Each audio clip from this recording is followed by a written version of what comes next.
The alarm blared through the cramped corridors of the Wanderer's Edge as Captain Jake Morrison sprinted toward the bridge. His boots echoed against the metal floor while red warning lights bathed everything in an angry glow. Behind him he could hear his crew scrambling to their stations as the ship shuddered under enemy fire. "Lisa, report," Jake shouted as he burst onto the bridge where his first mate was already hunched over the tactical display. "Lisa." Carter looked up with worry etched across her weathered face. 3 Coalition destroyers coming in fast from the port side. They found us just as we were leaving the nebula. Jake cursed under his breath and dropped into the captain's chair. The Kepler Nebula had been their hiding place for weeks, but now even that sanctuary was compromised. He watched the main screen as the sleek white ships of the Galactic Coalition closed in like hunting wolves. "Amy, get us out of here," he called to his pilot. Amy Brooks' fingers danced across her controls as she pushed the stolen freighter to its limits. "I'm trying, Captain, but they're faster than us. The modifications Pete made to the engines are good, but not that good." From the engine room, Pete Jackson's voice crackled through the comm system. "Captain, I can give you more speed, but the power core is already running hot. If I push it harder, we might lose everything." Jake gripped the armrests of his chair as another blast rocked the ship. They had been running for months now, ever since the job on Centauri Prime had gone wrong. What was supposed to be a simple cargo theft had turned into a nightmare when they discovered the cargo belonged to both the Coalition and the Vorthan Empire. Now both galactic powers wanted them dead. "Sir, they're hailing us," Lisa reported. "Put them through," Jake said, straightening in his chair. The face of a stern Coalition admiral appeared on the screen. "Captain Morrison, this is Admiral Johnson of the CNS Striker. You are ordered to surrender immediately and prepare to be boarded." Jake smiled grimly. "Admiral, always a pleasure. But I'm afraid we have other plans." "Your criminal activities end here, Morrison. There is nowhere left to run." "We'll see about that," Jake replied and cut the transmission. The truth was, the Admiral was right. They had been running for too long, and their options were running out. The Coalition controlled most of the civilized systems, while the Vorthan Empire held the rest. There were few places left where a human outlaw could hide. Another explosion shook the ship, and Amy called out, "Shields at 30%. We need to do something fast." Jake's mind raced through their options. They could try to lose the Coalition ships in the asteroid field ahead, but that was risky with damaged shields. They could attempt to jump to hyperspace, but their jump drive was still charging from their last escape. "Captain," Lisa said suddenly, "I'm picking up something strange on the long-range sensors." "What kind of strange?" "There's a structure about 2 light hours away. It looks like an old mining station, but the readings are weird. It's like it's partially phased out of normal space." Jake frowned. "A mining station out here? This sector has been abandoned for decades. The computer identifies it as Outpost 7, but according to records, it was decommissioned over 50 years ago." A plan began to form in Jake's mind. It was desperate, but desperate times called for desperate measures. "Amy, set course for that station. Maximum speed." "Captain, are you sure?" "We don't know what condition it's in. It's better than letting the Coalition capture us. Maybe we can find something useful there, or at least buy ourselves some time." The Wanderer's Edge turned toward the distant station while the Coalition ships continued their pursuit. Jake watched the tactical display as the gap between them slowly closed. Their modified freighter was fast, but the military vessels were faster. "Pete, I need everything you can give me," Jake called to the engine room. "Already on it, Captain. But I can't maintain this speed for long." 20 minutes later, the ancient mining station came into view. It was a massive structure built into a hollowed-out asteroid with docking bays and processing facilities carved into the rock. But something was wrong with it. The station seemed to flicker in and out of existence, like a mirage in space. "What the hell is that?" Amy muttered. "Some kind of dimensional distortion," Lisa said, studying her readings. "The station is shifting between normal space and something else." Jake made a quick decision. "Take us into the main docking bay." If we're lucky, the distortion will hide us from their sensors. And if we're unlucky? Amy asked. Then we'll find out what happens when you fly into a dimensional anomaly. The ship shuddered as it entered the distortion field around the station. For a moment, Jake felt like he was being pulled in two directions at once. Then the feeling passed, and they were inside the station's docking bay. The bay was empty except for a few pieces of old mining equipment covered in dust. Emergency lighting flickered weakly, casting strange shadows on the walls. The air was breathable but stale, as if it had been recycled for decades. We're hidden from their sensors, Lisa reported. The distortion is masking our signature. Cake nodded and stood up. Good. Pete, stay with the ship and keep the engines ready. The rest of us will explore the station and see what we can find. They armed themselves with plasma rifles and headed into the station's corridors. The place felt dead but not empty. There was something here, something that made the hair on the back of Jake's neck stand up. The station's main computer core was located deep in the asteroid, past abandoned mining tunnels and empty living quarters. When they reached it, Jake was surprised to find it still functioning. This is impossible, Lisa said, studying the readouts. This computer should have shut down decades ago. Jake approached the main terminal and began accessing the system. Most of the files were corrupted or missing, but one folder caught his attention. It was labeled Survey Data Classified and was heavily encrypted. Can you crack it? He asked. Lisa, she worked at the terminal for several minutes before nodding. Got it, but Jake, you need to see this. The files contained star charts unlike anything Jake had ever seen. They were written in symbols that seemed to shift and change as he looked at them, but somehow he could understand their meaning. The charts showed a path through space, leading to a region that didn't appear on any known maps. Where does it lead? Amy asked. Jake studied the charts more carefully. According to the data, the path led to a hidden system where something called the Guardian's Rest was located. The files mentioned it was a place where the Ancient Ones had left something behind for those who would come after. I think, Jake said slowly, we just found our way out of this mess. Outside, the Coalition ships continued their search, but the dimensional distortion kept the Wanderer's Edge hidden. Jake made copies of the star charts and prepared to leave. Whatever was waiting for them in that hidden system, it had to be better than spending the rest of their lives running from the law. As they prepared to depart, Jake couldn't shake the feeling that they were about to discover something that would change everything. Jake Morrison stared at the navigation display as the Wanderer's Edge drifted through the strangest region of space he had ever seen. The ancient star charts they had found at Outpost 7 had led them here, but nothing could have prepared them for what they discovered. Captain, the instruments are going crazy, Amy Brooks called from the pilot's seat. Gravity is shifting every few minutes and the stars keep changing position. Lisa Carter looked up from her science station with confusion written across her face. The readings don't make sense. Space itself seems to be folding in on itself.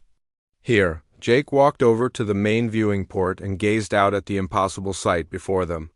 Streams of colored light flowed like rivers between the stars, while chunks of space debris floated in patterns that defied physics. In the distance, he could see what looked like a massive structure, but it kept shifting and changing shape. Pete, how are the engines holding up? Jake asked through the comm system. The power core is stable, but the navigation systems keep trying to recalibrate themselves, Pete Jackson replied from the engine room. It's like the ship can't figure out which way is up. They had been traveling for 3 days since leaving the mining station, following the mysterious charts through regions of space that didn't appear on any official maps. The Coalition ships had lost their trail in the dimensional distortion around Outpost 7, but Jake knew they wouldn't give up the hunt easily. There, Lisa said suddenly, pointing at her scanner. I'm getting solid readings from that direction. Whatever it is, it's huge. Jake moved to her station and studied the data. The object was massive, easily 10 times larger than the biggest space station he had ever seen. But the readings were strange, showing a mixture of materials that shouldn't exist together. Take us in closer, Jake ordered. But keep the shields up and be ready to run if things go bad. As they approached the object, it gradually became clear that they were looking at a ship. But this wasn't like any vessel in the known galaxy. The hull was made of what looked like living metal that flowed and curved in organic patterns. Crystalline. Structures jutted out from various points, glowing with a soft blue light.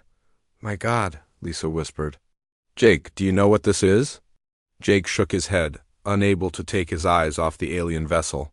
"I've never seen anything like it." The computer is trying to match it against known ship designs, but it's not finding anything.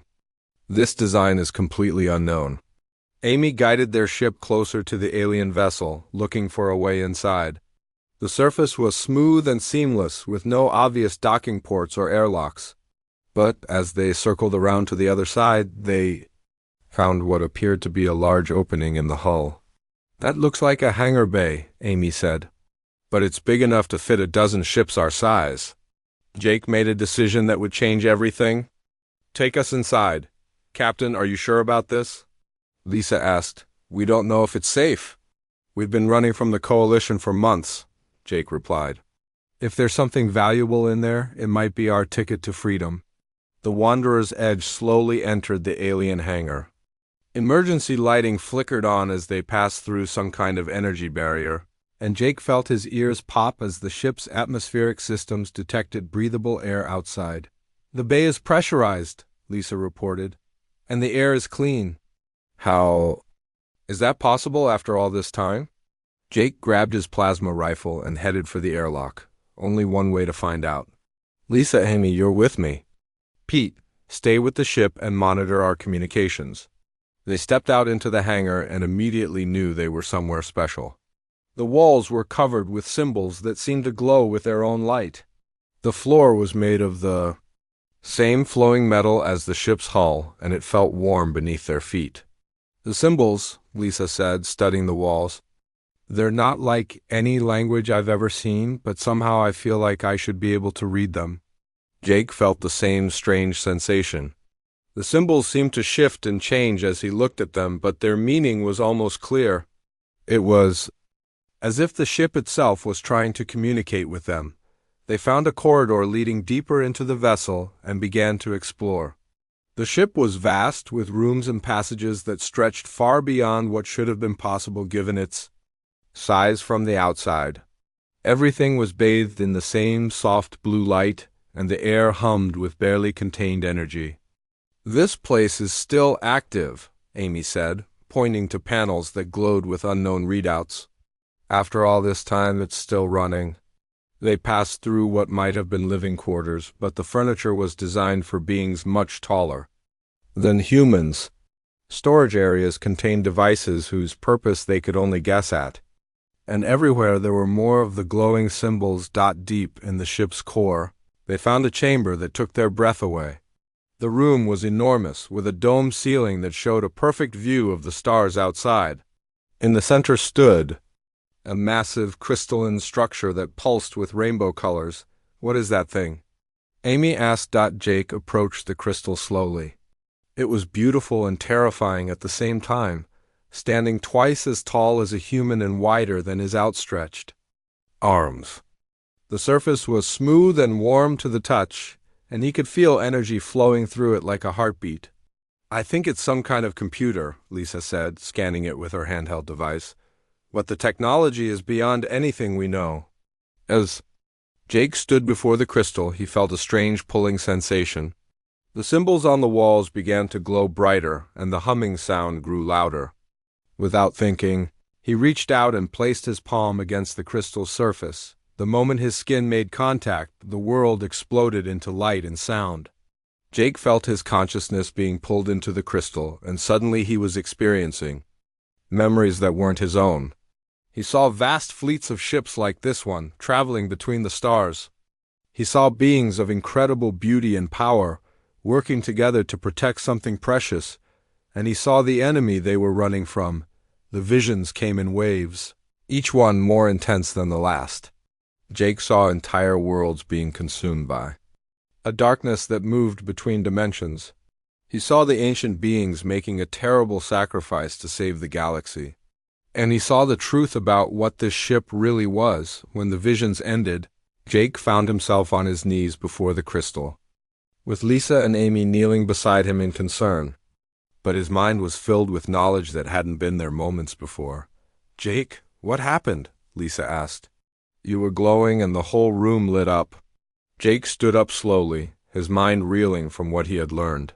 "This isn't just a ship," he said. "It's a weapon. A weapon built by a race called the Precursors to fight something that threatens the entire galaxy." "What kind of threat?" Amy asked. Jake looked at his friends, knowing that their lives had just become far more complicated than they could imagine. "The kind that eats whole civilizations for breakfast. And according to what I just saw, they're coming back." The crystal pulsed brighter, and Jake felt its power flowing through him. He understood now why the ship had been hidden here, waiting for someone to find it. The Precursors had known this day would come, and they had prepared for it, but they had also left behind something that would change everything. Jake thought he knew about humanity's place in the galaxy. "We need to get back to the ship," Jake said. "There's something else we need to find, and we don't have much time." As they left the chamber, the alien ship began to come alive around them. Lights flickered on in corridors that had been dark for centuries, and the humming grew louder. Whatever Jake had awakened, there was no going back now. The hunt for the truth was just beginning. Jake Morrison sat in the captain's chair of the Wanderer's Edge, his head in his hands as the terrible knowledge from the crystal continued to flow through his mind. The memories weren't his own, but they felt real enough to make him sick. He had seen entire star systems consumed by creatures that existed between dimensions, and he knew it was about to happen again. "Captain, you've been like this for hours," Lisa Carter said, placing a concerned hand on his shoulder. "Maybe you should tell us what you saw in there." Jake looked up at his crew gathered around him on the bridge. Amy Brooks sat at her pilot station, while Pete Jackson had come up from the engine room. They all deserved to know the truth, no matter how horrible it was. "The beings who built this ship called themselves the Precursors," Jake began. "They were the guardians of the galaxy, protecting countless worlds from something that shouldn't exist." "What kind of something?" Pete asked. Jake closed his eyes and saw the visions again. "They called them the Devourers. They're not from our dimension, but they can break through into our reality. When they do, they consume everything. Not just people or planets, but the very fabric of space itself." Lisa frowned. "That's impossible. Nothing can destroy space." "That's what I thought too," Jake said, "but I saw it happen. Entire solar systems just vanishing, leaving nothing behind. Not even darkness, just emptiness that hurts to look at." Amy turned from her controls.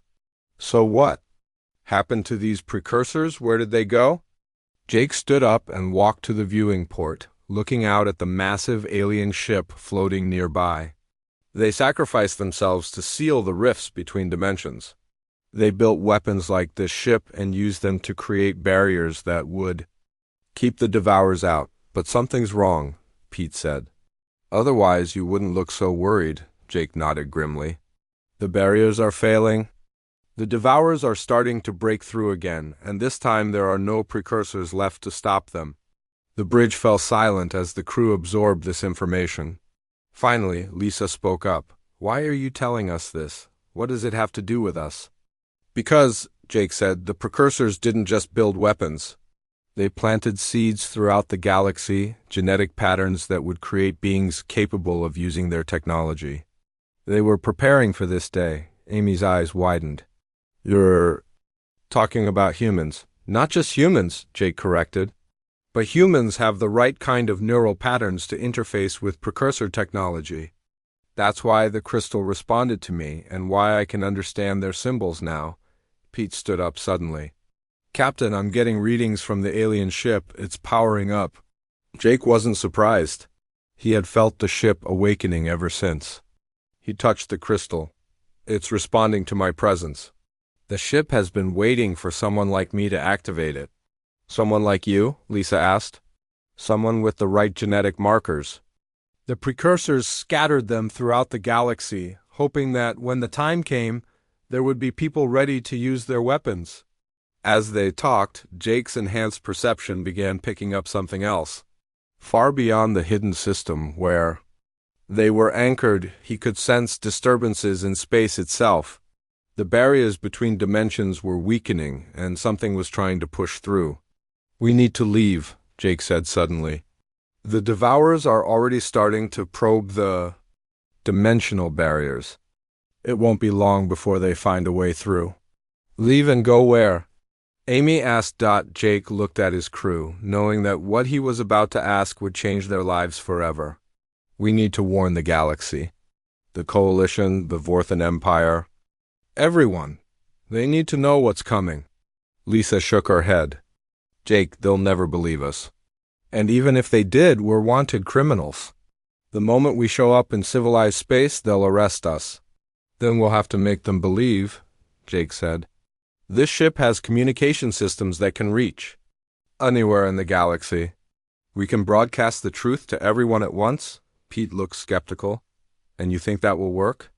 People will just take the word of a human outlaw about ancient aliens and dimensional monsters?" Jake was quiet for a moment, then made a decision that would prove more important than he could imagine. "Not just my word. The ship's computers contain records of what happened before. Video logs, sensor readings, everything. We can show them the truth." He walked over to the communication console and began accessing the ship's systems.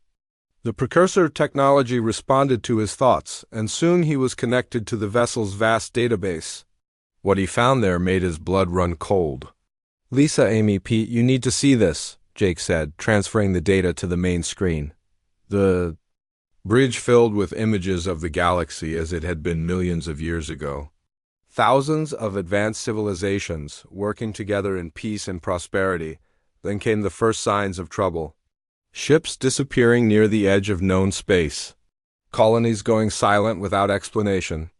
And finally, the first confirmed sighting of a devourer. The creature on the screen was unlike anything in the known galaxy.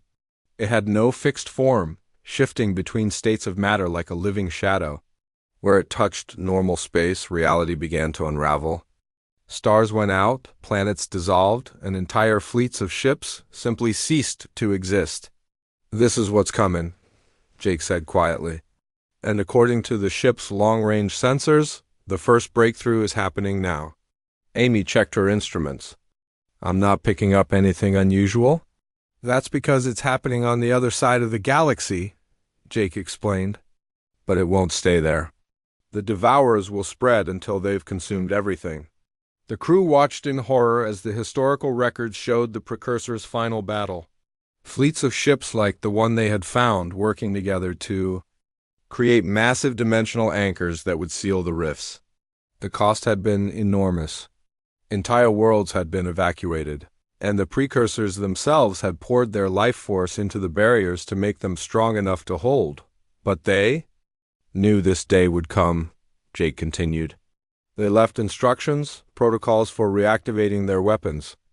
This ship is called the Reality Anchor, and it's designed to stabilize dimensional boundaries. Lisa studied the technical readouts. The power requirements are incredible. How could one ship generate that much energy? It can't, Jake said. At least, not alone. The Precursors built multiple reality anchors, but most of them were destroyed in the final battle. This is one of the few that survived. Pete leaned forward. "So what you're saying is that we have a weapon that can fight these Devourers, but it's not powerful enough to do the job by itself?" Jake nodded. "That's why we need to warn the galaxy. Every ship, every world, every person will need to work together if we're going to have any chance of survival." As if to emphasize his point, the ship's sensors began detecting massive energy signatures at the edge of the galaxy. The barriers were failing faster than expected, and the first Devourers were already pushing through into normal space. "Captain," Amy said, her voice tight with fear, "I'm getting reports from the galactic communication networks. 3 star systems in the outer rim have just gone dark." Jake felt his stomach drop. It was beginning. The same pattern that had destroyed the galaxy once before was starting again. Ships would investigate the dark zones and simply vanish. Then the darkness would spread, consuming everything in its path. "Set course for the nearest inhabited system," Jake ordered. "We need to start." "Warning people now. Which system?" Amy asked. Jake thought for a moment.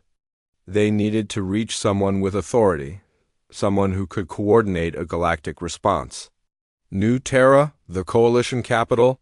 If we can convince them, they can spread the word to their entire fleet. Lisa looked worried. "Jake, the moment we enter Coalition space, they'll try to arrest us. We'll never get a chance to deliver the warning. And then we'll have to make sure they listen before they shoot," Jake said. "Amy, take us out of here. And Pete, start charging the Reality Anchor's communication array. We're going to broadcast the truth to the entire galaxy." As the Wanderer's Edge moved away from the hidden system, Jake felt the weight of responsibility settling on his shoulders. He was no longer just a human outlaw running from the law. He was possibly the only person in the galaxy who understood what was coming, and it was up to him to save everyone behind them. The Reality Anchor powered up its systems and began to follow.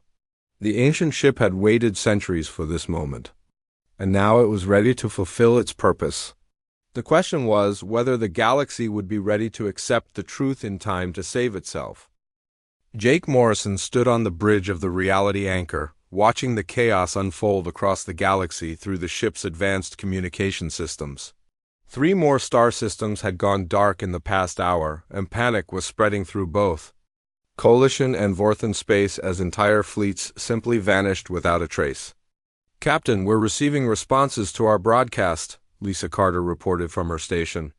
"But most of them think it's some kind of hoax." Jake wasn't surprised. The message he had sent to every major government in the galaxy was hard to believe. A human outlaw claiming that ancient aliens had built a weapon to fight dimensional monsters sounded like the ravings of a madman. "Any replies from the Coalition leadership?" Jake asked. "Admiral Susan Hayes has agreed to meet with us, but she's bringing a full battle group. They still think we're criminals." Jake nodded. At least someone was willing to listen, even if they didn't trust him. "What about the Vorthan Empire?" Amy Brooks looked up from her pilot controls. "War Commander Alex Stone sent a message saying he'll meet us at the neutral zone, but he's also bringing ships. So we'll have both sides of the galaxy's biggest war." In the same place, Pete Jackson said over the come from the engine room, "This should be interesting." Jake studied the tactical display showing the approaching fleets. The Coalition ships were sleek and white, built for speed and precision. The Vorthan vessels were darker and more heavily armed, designed for raw power. Under normal circumstances, having both fleets in the same area would mean a massive battle. "Captain," Lisa said suddenly, "I'm getting a priority signal from the Galactic Emergency Network. The Centauri system has just gone completely dark." Jake felt his blood run cold. Centauri was one of the most populated systems in Coalition space, home to over 3 billion people. If the Devourers had reached it, the death toll would be unimaginable. "Patch me through to both fleets," Jake ordered. The main screen split to show Admiral Hayes on one side and War Commander Stone on the other. Both looked grim, and Jake could see the fear in their eyes even though they were trying to hide it. "Admiral Commander," Jake began, "I assume you've heard about Centauri." Admiral Hayes nodded. "We lost contact with the entire system 40 minutes ago. Our scouts report nothing but empty space where the star should be." "The same thing happened to 3 of our outer colonies," Commander Stone added. "Whatever is causing this, it's not natural." Jake took a deep breath. "It's exactly what I warned you about. The Devourers are breaking through the dimensional barriers, and they're consuming everything in their path." "Assuming we believe your story," Admiral Hayes said, "what do you propose we do about it?" Jake gestured to the alien ship around him. This vessel was built by the Precursors to fight the Devourers. It's called a Reality Anchor, and it can stabilize dimensional boundaries. But it needs more power than it can generate alone. Commander Stone leaned forward.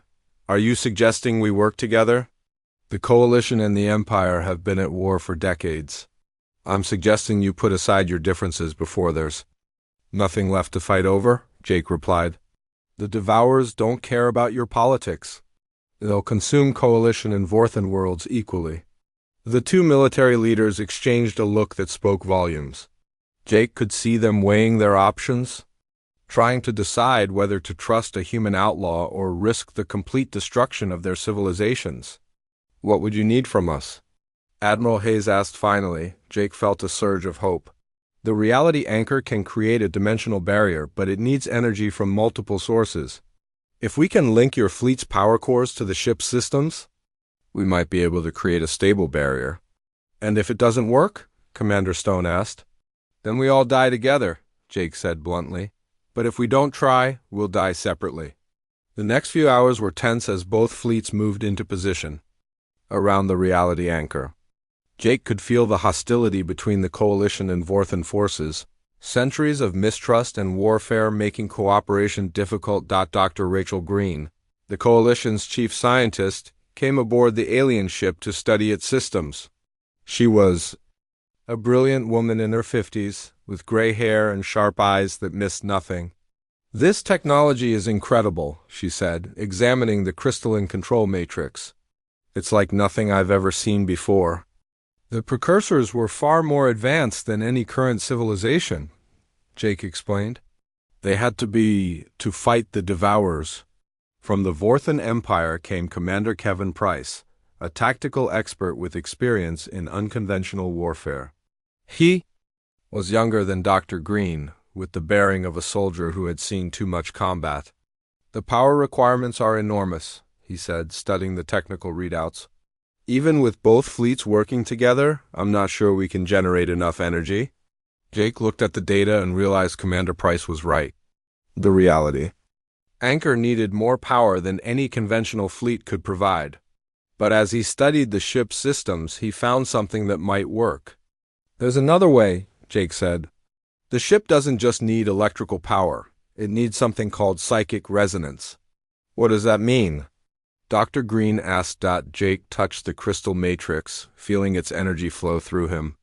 "The precursors didn't just build machines. They built systems that respond to living consciousness. The more minds that focus on the same goal, the more power the ship can generate." Commander Price looked skeptical. "You're talking about using people as living batteries." "Not batteries," Jake corrected. "Amplifiers.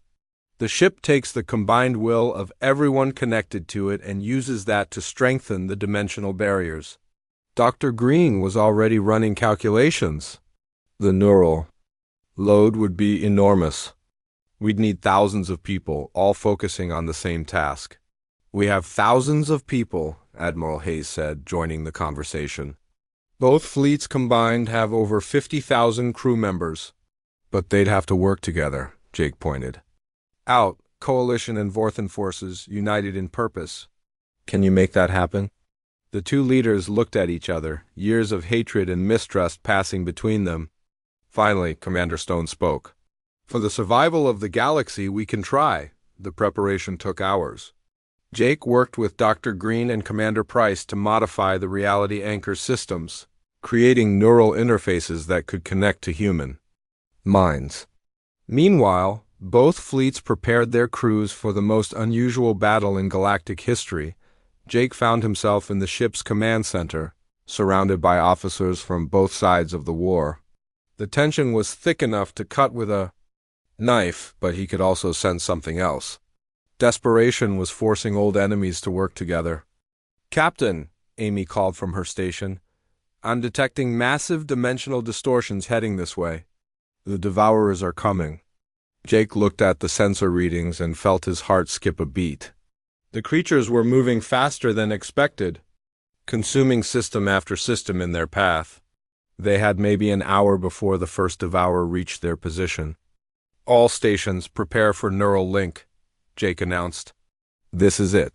If we can't stop them here, there won't be another chance."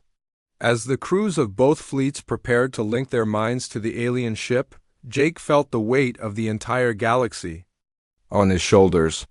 They were about to attempt something that had never been done before, using technology they barely understood to fight an enemy that defied comprehension. The reality anchor began to hum with power as thousands of minds connected to its systems.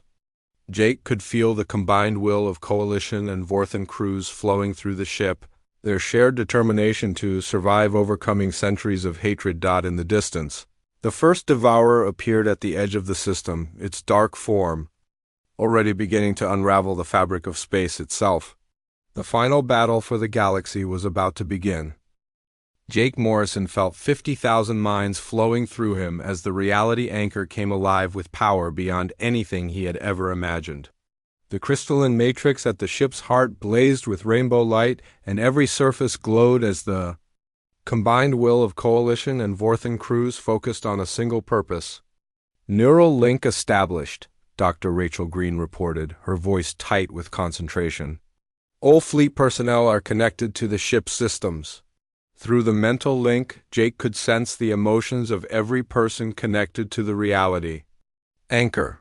Fear, determination, hope, and desperation all mixed together in a powerful wave of human consciousness. For the first time in centuries, Coalition and Vorthan forces were truly united.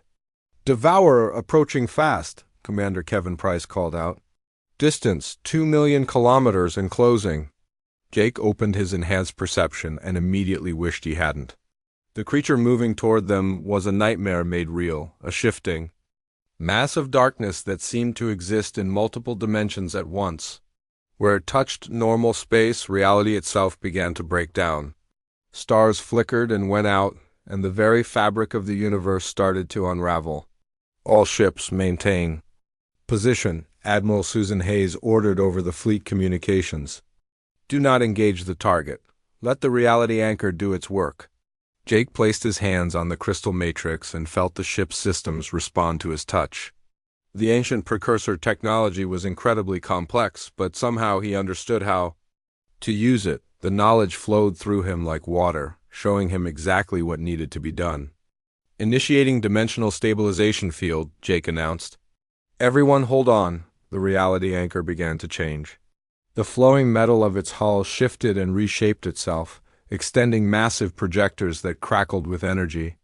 The ship grew, larger as hidden systems activated, revealing its true size and power. A wave of energy erupted from the reality anchor, washing over the assembled fleets and spreading out into space. Jake felt the dimensional barriers around them strengthen, creating a zone of stable reality that the Devourer couldn't penetrate. The creature hit the barrier like a storm wave hitting a seawall. Reality bent and twisted as two fundamental forces clashed, but the barrier held. The combined will of 50,000 minds proved stronger than the Devourer's hunger for destruction. "It's working," Lisa Carter said from her station. "The creature can't break through." But Jake could sense something else through his connection to the ship. The Devourer wasn't alone. Far beyond the edge of the system, more creatures were gathering, drawn by the dimensional disturbance. Dozens of them, maybe hundreds. "This is just the beginning," Jake said grimly. "There are more coming." War Commander Alex Stone appeared on the communication screen, his scarred face grim with determination. "How many more?"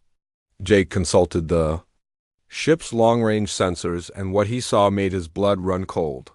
All of them. Every Devourer that broke through the dimensional barriers is heading this way. The next few hours became a nightmare of endurance. Wave after wave of Devourers attacked the dimensional barrier, each assault threatening to overwhelm the reality anchor's defenses. Jake felt the strain building in his mind as he channeled the combined will of the fleet crews through the ancient systems. "Neural stress levels are approaching critical," Dr. Green warned. "The crews can't maintain this level of focus much longer." Jake knew she was right. He could feel the exhaustion building in the connected minds, their concentration beginning to waver. Some of the weaker-willed crew members had already passed out from the mental strain. "Can we rotate people out?" Admiral Hayes asked. "No," Jake replied. Breaking the connection now would cause a feedback surge that could kill everyone linked to the system. Through the ship's sensors, Jake watched as more Devourers arrived at the edge of the system. There were so many of them now that they formed a wall of living darkness, pressing against the dimensional barrier with increasing force. "Captain," Amy Brooks called from her pilot station, "the barrier is starting to fluctuate." I don't think we can hold them much longer. Jake felt the truth of her words through his connection to the reality anchor. The ship was incredibly powerful, but it was fighting an enemy that had consumed entire galaxies. The barrier would fail eventually, and when it did, every person in the fleet would die. There has to be another way, Jake muttered, searching through the precursor knowledge in his mind. Then he found it. Deep in the ship's memory banks was a protocol that the precursors had hoped never to use. It was called the Final Severance, and it would permanently seal the dimensional rifts by sacrificing the reality anchor itself. "I've found a solution," Jake announced, "but you're not going to like it." He explained the Final Severance protocol to the assembled officers. The reality anchor would use its own crystalline matrix as a dimensional anchor, creating a permanent barrier between the dimensions. But the process would destroy the ship and everyone aboard it. "Absolutely not," Admiral Hayes said immediately. "We're not sacrificing you and your crew. There has to be another way." Commander Stone added. Jake looked around at the faces of his friends and the officers who had become unlikely allies. "The ship can create escape pods with enough shielding to protect a small crew during the severance process. But someone has to stay behind to guide the ship through the procedure." "I'll do it," Dr. Green volunteered immediately. "I understand." "The ship's systems well enough?" "No," Jake said firmly. "The procedure requires someone with the right neural patterns. It has to be me." Lisa Carter stepped forward, her face set with determination. "Then we're staying with you." "We're your crew, Jake. We don't abandon each other." "Lisa, this isn't your fight," Jake protested. "Yes, it is," Amy said, joining Lisa. "We've been running together for years. If you're making a stand here, then so are we." Pete Jackson's voice came over the comm system. "Captain, the engine room is the best place to monitor the severance process." "I'm not leaving my post." Jake felt tears in his eyes as he looked at his loyal crew. They had started as outlaws and criminals, but they had become something more. They had become heroes. "All fleet personnel prepare for emergency evacuation," Jake ordered. "Coalition and Vorthan ships will escort the escape pods to minimum safe distance." The next hour was chaos as both fleets prepared for evacuation. Jake worked with Dr. Green and Commander Price to set up the final severance protocol while his crew made sure the reality anchor was ready for its final mission. As the last escape pod launched, Jake found himself alone on the bridge with Lisa. Amy and Pete, the massive alien ship felt empty without the thousands of minds connected to its systems, but it was still incredibly powerful. Initiating final severance in 60 seconds, Jake announced over the fleet communications, through the ship's sensors. He could see the assembled escape pods maintaining a safe distance while the wall of devourers pressed harder against the failing barrier. It was time. Jake placed his hands on the crystal matrix one last time and felt the reality anchor respond to his will. The ship began to transform, its hull becoming transparent as energy built up in the crystalline core. The dimensional barrier around them grew brighter and stronger, preparing for its final evolution. 10 seconds, Jake counted down. The devourers seemed to sense what was happening. Their assault on the barrier became frantic, desperate to break through before it became permanent. 5, 4, 3, 2, 1. Jake activated the final severance. The reality anchor exploded into pure light, its crystalline matrix expanding into a web of energy that stretched across space itself. The dimensional barriers became solid and permanent, creating an impenetrable wall between realities. The devourers struck the new barrier and simply bounced off, unable to affect the strengthened dimensional structure. One by one, they began to fade away, pulled back into their own dimension as the rifts sealed permanently. Jake expected to die in the explosion, but instead he found himself floating in space inside a small emergency pod. Somehow, the ship had managed to protect its crew even as it sacrificed itself. "Jake, are you there?" Lisa's voice came over the pod's communication system. "I'm here," Jake replied, hardly believing he was still alive. Around them, the space where the reality anchor had been was filled with a beautiful aura of colors as the dimensional barriers settled into their new configuration. The devourers were gone, trapped forever in their own dimension. The combined fleets moved in to rescue the escape pods, and Jake found himself aboard Admiral Hayes' flagship. The war between the Coalition and the Vorthan Empire was officially over, ended by the shared experience of fighting for the galaxy's survival. "What will you do now?" Admiral Hayes asked Jake as they watched the last rescue operations. Jake looked at his crew, then at the place where the reality anchor had made its final sacrifice. They were no longer outlaws. They were the people who had helped save the galaxy. "I think," Jake said with a smile, "we'll find a new ship and see what other adventures are waiting out there. The galaxy is a big place, and there's always someone who needs help." As the fleets prepared to return to their homeworlds, Jake Morrison and his crew looked forward to a future where former enemies could work together and where humanity had proven its worth among the stars. The galaxy was safe, and it was time to explore what came next.